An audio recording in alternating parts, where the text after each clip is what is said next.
Hey, welcome back to my new video, guys. This is Karthik Sulake from Karthik Sulake YouTube channel. So there is an app called RunCat. We will go check for it. And how can we run it efficiently on our Windows 11?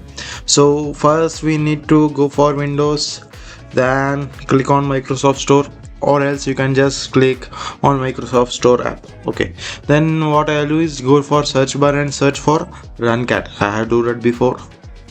I had searched before only. Okay, then go for RunCat 365. Yeah, this one.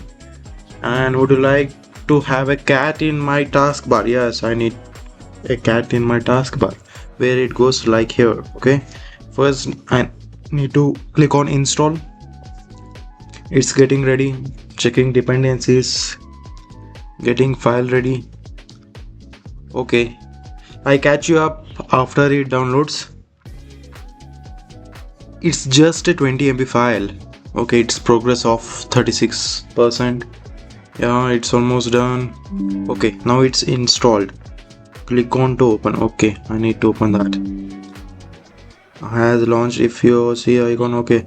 Oh, here it's a processing. Now we can close that.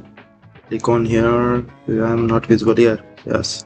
Right click on right mouse click and runner. I need a cat. Yes, true. Open settings. Set at the launch. This is the launch at this startup. This is the main thing what we need to do. Then FPS setting max. Okay, that is the max theme. Theme is system. Okay, no information. Okay, and endless game. No. Okay, what here actually says about the CPU user kernel availability of the CPU usage. It is a -100 of 86.3. It means 13 something chiller. Okay, memory of 55% is free available right now, and C is 50%, and D drive is 4.6% used. Okay, used is 9. Okay, network 120. No need to install any traffic monitors. This is the good app. This is the best solution of how to use RunCat on Windows laptop or Windows 11. This is the simplest and the easiest way you can do that. Thank you.